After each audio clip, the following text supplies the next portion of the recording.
Le Burkina Faso peut compter sur les Émirats arabes unis pour relever ses défis de développement. Assurance donnée au président du Faso par le prince héritier de ce pays. Les échos du séjour du chef de l'État à Abu Dhabi sont à suivre en début de journal. Sur place ici au Burkina Faso, le gouvernement revoit sa position sur la situation des agents du ministère de l'économie, des finances et du développement. Le conseil des ministres de ce mercredi a pris un décret qui devrait satisfaire le syndicat des finances. La situation des greffiers et des gardes de sécurité pénitentiaire était également au menu de ce conseil. Le point complet à suivre dans cette édition. Dans l'actualité également, à la veille de la journée nationale du paysan, les commerçants céréaliers de la région de l'Est émettent des inquiétudes sur une possible rupture des stocks les saisons à venir. Et pour cause, les céréales sont vendues à vil prix par les producteurs de cette région pour fuir les zones où règne l'insécurité. Une inquiétude qui sera certainement exposée à la journée nationale du paysan, dont le terme est relatif à la sécurité alimentaire dans un contexte d'insécurité. Mesdames, Messieurs, bonsoir. Merci de nous suivre. Cela dit, les Émirats arabes unis s'engagent à soutenir le Burkina Faso pour relever ses défis sécuritaires et assurer la prise en charge humanitaire des déplacés. C'est la principale information qui émane des échanges tenus ce matin entre le président du Faso et le prince héritier d'Abu Dhabi, par ailleurs commandant des forces armées des Émirats arabes unis. Le président du Faso est depuis hier dans ce pays pour une visite d'amitié et de travail. Le reportage de notre envoyé spécial Frédéric Etienne Bassenga. Tête à tête entre le président du Faso et le prince héritier d'Abu Dhabi. Au menu des échanges, plusieurs sujets d'intérêt national pour le Burkina. La situation sécuritaire et humanitaire avec les déplacés et les écoles qui sont fermées, mais aussi les autres pans du développement, notamment l'agriculture et l'électricité.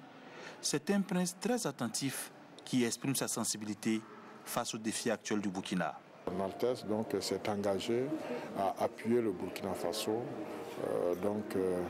à l'accompagner dans ses besoins de développement. Et nous allons discuter de tout cela en détail avec le fonds d'Abu Dhabi.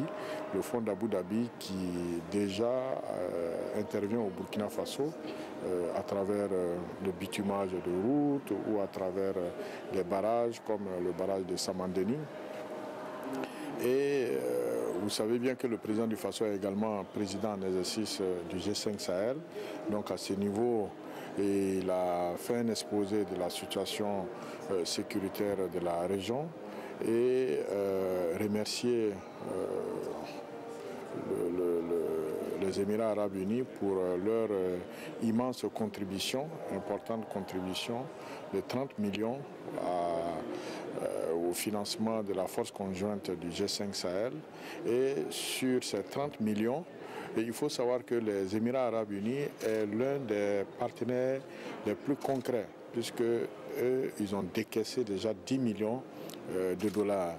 Et le président a fait le point de l'utilisation de ces 10 millions de dollars, dans quoi ces 10 millions vont entrer et ça s'inscrit dans quel programme et quels sont les besoins et la nécessité donc de débloquer les 20 autres millions de dollars restants. Requête une fois de plus acceptée par le prince Al Nahyan. Mais au-delà, cette entrevue souligne la relance de la coopération entre le Burkina Faso et les Émirats arabes unis. En bref, et selon un communiqué de la présidence du Faso du 1er au 2 mai prochain, la chancelière allemande Angela Merkel sera en visite d'amitié et de travail à Ouagadougou. Dès son arrivée le 1er mai, elle aura une rencontre bilatérale avec le président du Faso avant de participer à un sommet extraordinaire du G5 Sahel. Le 2 mai, Angela Merkel aura des échanges directs avec les étudiants de l'université Ouaga 1 Joseph Kizerbo. Il s'agit de la toute première visite d'un chancelier allemand au Burkina Faso. Dans l'actualité ce soir, le gouvernement prend un décret pour mettre fin à la crise au ministère de l'économie, des finances et du développement. Un décret pris en conseil des ministres de ce 24 avril et qui sonne comme un accord trouvé avec les syndicats du Minefida. L'exécutif s'est également penché sur la situation des greffiers et des gardes de sécurité pénitentiaire. Le point complet avec Issaka Ouedraogo et Tanga Kafandou. À ce conseil des ministres du 24 avril 2019, 3 décrets pour répondre au front social. 2 décrets portent sur le classement indiciaire des agents de la garde de sécurité pénitentiaire et des personnels du corps des greffiers.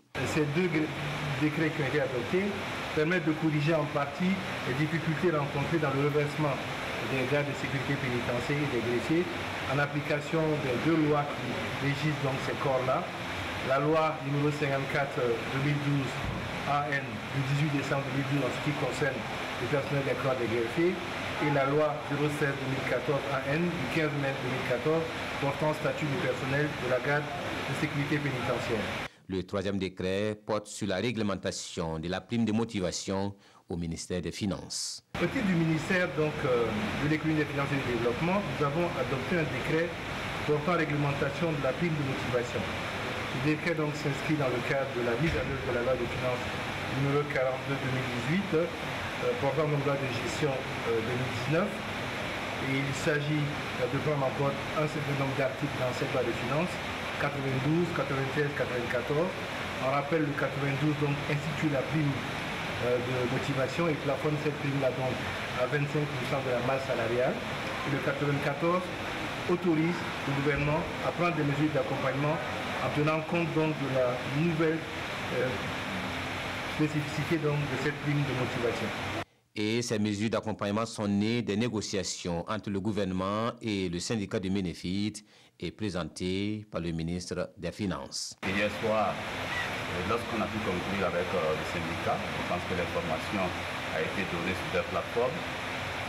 Les négociations ont porté sur 2 axes. 1, les fonds communs, on n'en parle plus, puisque les fonds communs sont supprimés. Et ça a eu donc beaucoup de discussions qui ont permis que le mouvement syndical, donc les acteurs, puissent accepter donc que le principe du fonds commun est supprimé. La loi parle maintenant de prime de motivation. Le gouvernement donc conscient, bien sûr, en application des dispositions de la loi, surtout l'article 14, qui reconnaissait qu'il va y avoir des difficultés. Donc, à donner des orientations pour que les négociations se fassent. Et c'est dans ce cadre que nous sommes arrivés à une réduction donc, conséquente et à une maîtrise. Donc, ce qui a permis d'avoir des forfaits globaux par palier. Quand vous prenez le niveau supérieur, c'est-à-dire les cadres A, B et ainsi de suite, vous avez un montant forfaitaire qui est donné de 900 000. Quand vous prenez les catégories B, vous avez des montants forfaitaires qui sont donnés de 700 000. Quand vous prenez les catégories C, vous avez des montants forfaitaires de 600 000 et les catégories D et E, des montants forfaitaires de 400 000. Sur ces montants qui ont été donnés, il faut préciser que le décret, les mesures d'accompagnement sont de 3 ans. La prime de motivation est trimestrielle, donc on ne peut pas avoir 900 000 par mois. C'est comme si c'était la prime de l'an, donc elle est trimestrielle. Au titre du ministère de l'Éducation nationale, de l'alphabétisation et de la promotion des langues nationales, le Conseil a adopté les résultats de l'appel d'offres sur la construction de l'École nationale des enseignants du primaire de Kaya. Il s'agit donc du bloc administratif, de bloc pédagogique, de dortoir, d'école annexe, pour un montant hors TVA donc de 5 407 951 661 francs. Le délai d'exécution est de 20 mois et c'est assuré donc par la coopération financière japonaise. C'est donc un appui non remboursable fait à notre pays. Au titre du ministère de l'Agriculture, le Conseil a adopté 4 décrets liés à l'application de la loi numéro 70/2015 CNT portant orientation sylvo-agro-pastorale et phonique au Burkina Faso. Ces 4 décrets vont permettre, selon le porte-parole du gouvernement, de tirer profit du potentiel du monde agro-sylvo-pastoral, halieutique et phonique dans la création des valeurs ajoutées, mais également de sécuriser les acteurs de ces filières. Le renforcement de la collaboration entre les systèmes d'alerte précoce dans le Sahel. Le sujet est débattu lors d'une session consultative de haut niveau sous la houlette de la CEDEAO qui se tient à Ouagadougou. La rencontre va déboucher sur des mécanismes à suivre en matière de coordination et de partage d'informations en vue d'anticiper sur les menaces sécuritaires dans le Sahel. Issa Kafando, Sanoa Christina Koulibaly. Ici réunis les experts de plusieurs organisations continentales avec une seule préoccupation, comment anticiper dans le processus de sécurisation des personnes dans le Sahel. Une bonne analyse et une bonne anticipation nous permet d'annuler ou en tout cas de réduire de façon significative les effets néfastes. Plus qu'un choix donc, la collaboration entre les systèmes d'alerte nationaux s'avère une nécessité au regard de la complexité du défi sécuritaire au Sahel. Un projet de l'Union africaine a recensé quelques 232 projets sur la sécurité dans le Sahel. Et aujourd'hui, ce que nous voulons faire, c'est essayer d'harmoniser, essayer de standardiser, maintenant de créer une coopération entre les différents mécanismes de manière à ce que nos capacités soient renforcées pour faire face à toutes ces menaces que nous connaissons dans notre région. La coordination de cette coopération, le système de partage d'informations et les canaux de communication seront définis au sortir de cette retraite de haut niveau. Nous parlons santé à présent. C'est parti pour la 4e campagne de distribution gratuite de moustiquaires à longue durée d'action. Pour la présente campagne, 10 millions de moustiquaires seront distribués et l'innovation principale, c'est l'introduction de la moustiquaire nouvelle génération pour faire face à la résistance des moustiques dans 4 régions du Burkina Faso. Le lancement de cette campagne est intervenu hier à Ouagadougou au cours d'une rencontre de plaidoyer. Alidou Badzini et Draman Guéné. Cette année, c'est plus de 10 millions de moustiquaires imprégnés qui seront distribués. La campagne débute en juin prochain, 3 ans après la dernière. À cette rencontre, la ministre de la Santé veut sensibiliser les populations sur cette méthode de prévention du paludisme qui va se dérouler en 3 phases. C'est le dénombrement des familles bénéficiaires. Et quand on dit dénombrement, ça veut dire c'est quand même violer plus ou moins l'intimité familiale. Donc il faut que les gens soient imprégnés, que les agents de santé qui vont venir, c'est pour prendre pour constituer des statistiques afin que la distribution puisse se faire. Et ensuite va intervenir la distribution. Il y a 4 régions dont les moustiques sont réputés résistants au traitement. Il s'agit de la boucle du Mouhoun, des Cascades, des Hauts-Bassins et du Sud-Ouest. La campagne va démarrer dans ces 4 régions avec des moustiquaires spécifiques. Cette innovation est celle de l'introduction de Milda de nouvelle génération dans les régions de la boucle du Mouhoun, des Cascades, des Hauts-Bassins et du Sud-Ouest. Cela pour faire face à l'accroissement de la résistance avérée des moustiques aux insecticides couramment utilisés, résistance avérée suite à des études scientifiques de haut niveau. C'est la 4e campagne de distribution de moustiquaires imprégnés à longue durée d'action après celle de 2010, 2013 et 2016. Malgré ces efforts, le paludisme a fait plus de 4000 décès au Burkina en 2018. Et puis cette question, comment allier recherche et politique pour assurer la couverture de santé universelle? À cette question, chercheurs et acteurs de la santé sont à Ouagadougou pour trouver des éléments de réponse. Il est déjà envisagé de mettre des données qualitatives à la disposition des décideurs en vue d'atteindre la couverture de la santé universelle. Et en la matière, le Burkina Faso peut compter sur des partenaires tels que l'Union européenne. Yacouba Gamene, Abdoul Rasmane et Zongo. Le défaut ou l'insuffisance dans l'usage de données factuelles pour les prises de décisions sanitaires fait que malheureusement, le Burkina Faso enregistre encore des niveaux insatisfaits d'indicateurs de santé. Cette rencontre de réflexion a pour objectif de renverser la tendance et de permettre d'allier les résultats de la recherche aux décisions politiques. Autrement dit, les participants devront dégager des pistes en vue d'uniformiser la production de connaissances et de données factuelles aux besoins des décideurs politiques. Cet atelier va permettre aux acteurs de terrain et également aux experts de travailler à prioriser les différents domaines qui nécessitent la production de données pour moi. Et je pense que c'est en cela que le décideur, le politique, pourra s'approprier ces évidences scientifiques pour pouvoir améliorer la mise en œuvre des politiques. Les résultats de ces recherches devront également permettre d'atteindre les objectifs en matière de couverture sanitaire universelle. Dans l'actualité également, les responsables du Haut Conseil pour la réconciliation nationale étaient ce matin à l'Assemblée nationale. Une rencontre avec les députés pour annoncer un plan d'action visant à assurer la réconciliation et l'unité nationale. Le HCRUN a sur sa table plus de 5000 dossiers à gérer et il a besoin de moyens financiers pour exécuter efficacement sa mission. Idrissa Warga et Omar Zombri. Le Haut Conseil pour la réconciliation et l'unité nationale, HCRUN, partage sa vision de la réconciliation aux parlementaires burkinabés. Pour le HCRUN, pas question de parler de réconciliation et d'unité nationale sans associer les élus du peuple. Toutes les tendances se retrouvent à l'Assemblée nationale. Tous les partis politiques, dans leur majorité, sont représentés. Donc c'est l'institution, à notre avis, la plus proche du peuple. Et comme le peuple a soif de réconciliation, comme le peuple en appelle à la cohésion sociale, il nous faut d'abord venir et avec l'Assemblée nationale, avec les honorables députés, partager une vue commune de la façon dont nous allons conduire ce processus. Selon le premier responsable de HCRUN, le processus de réconciliation inclusive est en marche. Cependant, l'institution rencontre des difficultés d'ordre existentiel.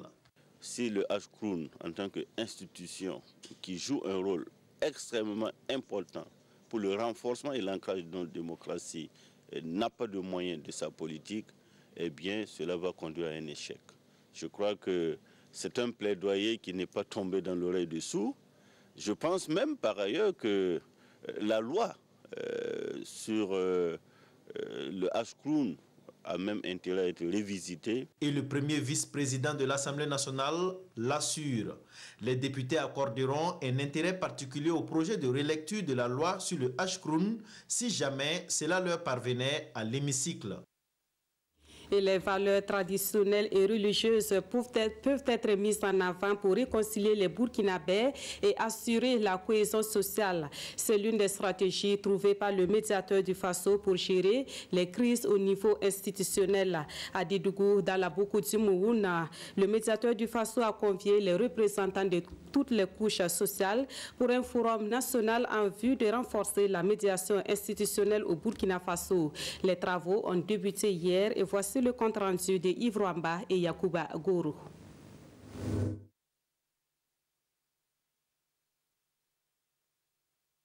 La question de la dynamique d'ensemble est au cœur des échanges à ce forum sur la médiation institutionnelle par la capitalisation des valeurs traditionnelles et religieuses à Dédougou.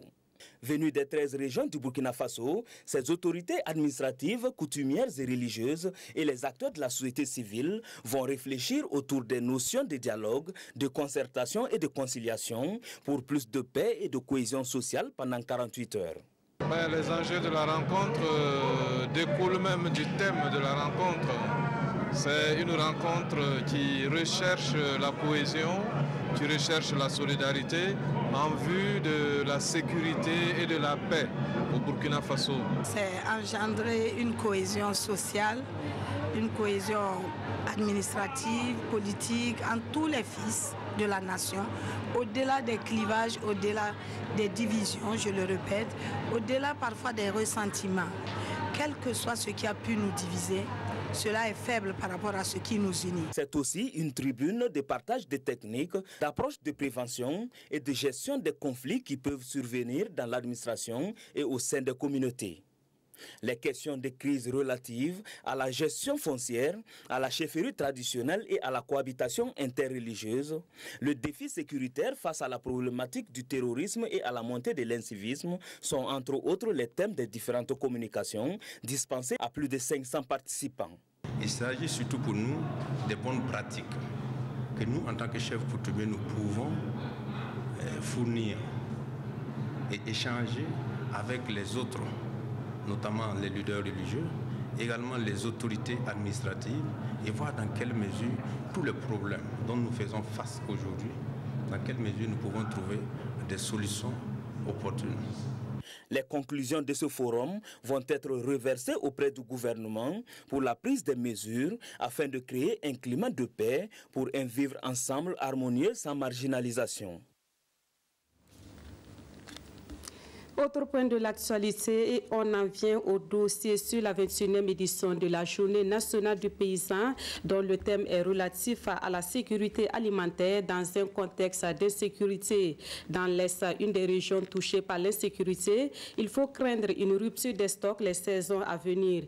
Et pour cause, des producteurs ont abandonné leurs activités et vendent actuellement les récoltes à vil prix pour s'installer dans les zones les plus sécurisées. L'inquiétude est soulevée par les commerçants céréaliers de la région de l'Est, Aimé Douamba et Ibrahim Sanou.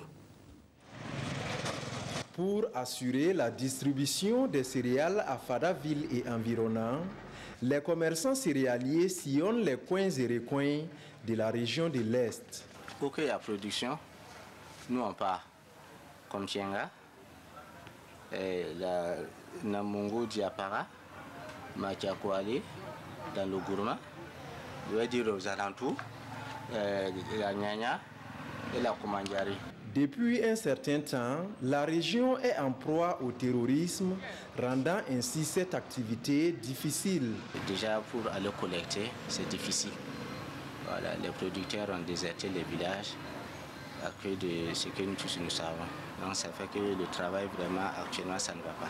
Il n'y a même plus d'acheteurs. Voilà, ceux qui pouvaient rentrer, les expatriés qui pouvaient rentrer, payer avec nous ne peuvent plus rentrer à cause du contexte sécuritaire. C'est une autre idée qu'ils ont de la réalité que nous avons ici. Les gros acheteurs n'y rentrent plus. Les cultivateurs vendent les fruits de leur labeur à des prix dérisoires pour se chercher. Conséquence, une abondance de céréales sur les marchés. Ce n'est pas pour dire que c'est alarmant, mais il faut reconnaître que les gens sont en train de quitter les villages. Pour revenir en ville, il faut avoir quelque chose dans la main. Voilà, donc en fonction de ce que nous on a, voilà, ils donnent pour revenir au moins, voilà. Ils ne regardent plus un peu le bénéfice, mais c'est plus les vies qu'ils regardent. L'abondance fait que les prix vont chuter, et puis voilà, ça arrange vraiment le consommateur. C'est l'arachide seulement qui a augmenté, sinon tous les céréales là sont tombés. Maïs jaune et maïs rouge, c'est la même chose. Avant, là, on gagnait à 500 €, on vendait à 550. Mais maintenant, on paye à 425 francs et on revend à 450 francs. Gros 1000, on paye 350 et on vend 400. La question que ces commerçants se posent actuellement, c'est comment se ravitailler les saisons à venir. Si nos gros producteurs ont quitté les lieux, et ils disent que tant que ça ne finit pas, ils ne peuvent pas risquer leur vie pour revenir. Donc ça va finir quand? On est là, mais les prochaines campagnes, bon, on ne sait pas à quel sens ouvrir quoi. C'est une chaîne. Ça commence chez les producteurs. Nous, on est des intermédiaires.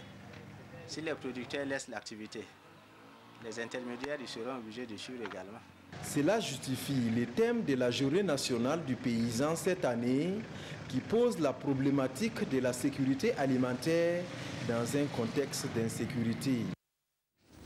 La filière anacarda, elle connaît un essor au Burkina Faso, précisément dans la région du sud-ouest.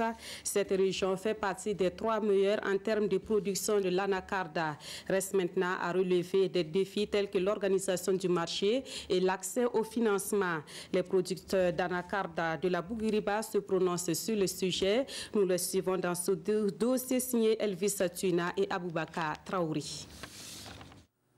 Des anacardiers à perte de vue. Nous sommes à Nicéo, un village de la commune de Dolo. Cette plantation de 12 hectares est le fruit de plusieurs années de travail de ce brave paysan, président de l'Union provinciale des producteurs d'anacarde de la Bouguiriba. C'est le moment de faire ses comptes, car la campagne de cette culture de rente tire vers sa fin. Cette année, on n'a pas de prix, parce qu'on a compris dans les marchés que c'est 375. Mais le prix est resté à 300, à 250, 260. Moi, j'ai gardé pour moi, j'ai gagné 25 sacs. J'essaie de payer ça à 300 francs.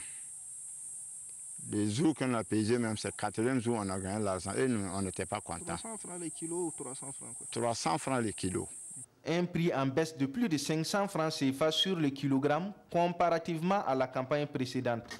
Une situation liée à l'inorganisation du marché de la noix brute de cajou. Si l'organisation était bien, parce que les unions régionaux, provinciales, nationales, si c'était bien organisé, on peut s'approcher avec les commerçants et les transformateurs et changer pour qu'on puisse gagner bon prix. En plus du manque ou du non-respect du prix plancher sur le marché de l'anacarde, les producteurs de la Bougriba font face à des difficultés d'accès au crédit pour le financement de leur activité. Microfinance ne peut pas te donner, il ne va pas accepter de te donner 500 000 pour décoller, faire ce que tu veux. On va te donner 200 000. 200 000, si tu après ça, labourer le sang, tu as enlevé quelques francs, payer l'engrais, l'argent est fini. La production de l'anacarde est onéreuse. Les paysans de la Bougriba plaident donc pour des crédits adaptés à leur activité. Aussi, afin de booster leur production, sollicitent-ils des formations et du matériel de travail. Il y a les producteurs qui produisent comme ça au hasard, qui ne gagnent rien. La sensibilisation, là, il faut qu'on gagne les formations dans les filières. Nous, on est là, bourrier, trouver notre sens. Si le travail est bon, si vous l'appelez, on va dans la rencontre, vous devez nous aider. Bon. Nous-mêmes, où je suis là, on ne sait pas où on vend les pommes là. Okay. Si on sait, on peut faire association pour payer, pour vous attendre, c'est que vous pouvez nous aider à démarrer. L'anacarde est le 3e produit agricole d'exportation du Burkina. Et le souhait de ses producteurs est de voir leur filière occuper la première place les années à venir. Autre point de l'actualité, ici à Ouagadougou, les secrétaires, les assistants et attachés de direction veulent refléter le professionnalisme et l'efficacité dans leur métier. Ils mènent à la réflexion à l'occasion du premier salon national du secrétariat et de l'assistanat de direction du Burkina Faso. Au terme de ce salon, on devrait constater plus de professionnalisme, d'efficacité et de performance dans ce corps de métier. Urbain Benito Somé, Inoualko Janina Kambiri. Les secrétaires, assistantes et attachés de direction sont à l'avant-garde dans les administrations et les entreprises. Elles sont l'interface entre les patrons, les collaborateurs, les partenaires, voire les visiteurs. Elles doivent refléter le professionnalisme et c'est l'objectif poursuivi par le tout premier salon national du secrétariat et de l'assistanat de direction du Burkina Faso. Nous voyons l'impact que le travail de ces personnes sur les populations et sur les structures. Donc il était important pour nous de toujours accompagner ces femmes et ces hommes qui travaillent pour le plein épanouissement de nos structures et surtout des populations. Donc nous sommes fiers et honorés d'être là comme président de cette cérémonie. La qualité des prestations de ces dames, leur dévouement et leur professionnalisme définissent les rendements et la croissance des structures. L'Association professionnelle des secrétaires du Burkina Faso APSB, créée il y a 27 ans, a senti la nécessité de réunir les professionnels pour faire le point des mutations technologiques qui touchent à la profession. Nous avons amené l'ancien matériel que nous avons utilisé et le nouveau matériel pour montrer la différence, l'évolution de notre métier. C'est pour montrer que nous avons maintenant dépassé tous les tralala, les préjugés. Maintenant, nous sommes dans le professionnalisme. À ce premier salon, qui va du 23 au 27 avril, ce sont des sessions de formation, une exposition d'outils précédemment utilisés au siège du FESPACO et une soirée dénommée Nuit de la secrétaire. Le ministre Adja Ouattara Sanon, en sa qualité de marraine, a magnifié la profession et a invité les secrétaires à toujours cultiver l'excellence dans leur poste de travail. À l'international, la Washington s'est engagée à soutenir les manifestants soudanais. Ces derniers restent à mobiliser pour atteindre leur objectif, à savoir la mise en place d'un gouvernement civil. En plus des États-Unis, plusieurs pays africains réunis en Égypte donnent un délai de 3 mois aux militaires pour céder le pouvoir. Les États-Unis confirment leur soutien aux manifestants soudanais qui intensifient leur mobilisation pour obtenir un gouvernement civil alors que les dirigeants militaires résistent aux appels pour un transfert immédiat du pouvoir. C'est ce qu'a déclaré Makila James, secrétaire d'État adjointe pour l'Afrique de l'Est, en visite à Khartoum ce mardi. Nous appuyons les demandes légitimes du peuple soudanais en faveur d'un gouvernement civil et nous sommes ici pour exhorter les partis à travailler ensemble pour que la situation avance le plus rapidement possible. Plusieurs pays africains réunis sous la houlette de l'Égypte ont quant à eux appelé à une transition pacifique et démocratique d'ici 3 mois, un délai plus long que les 15 jours accordés récemment par l'Union africaine aux militaires pour céder le pouvoir. Le Conseil militaire de transition a pris le pouvoir au Soudan après la destitution du président Omar el-Béchir, réclamé depuis décembre par un mouvement de contestation populaire qui maintient la pression et exige désormais le départ des dirigeants militaires et le transfert du pouvoir à une autorité civile. Et c'est la fin de ce journal. Merci de l'avoir suivi. L'information vous revient à 22h30 dans une présentation de Mounira Kéré. Merci de votre fidélité à la RTB.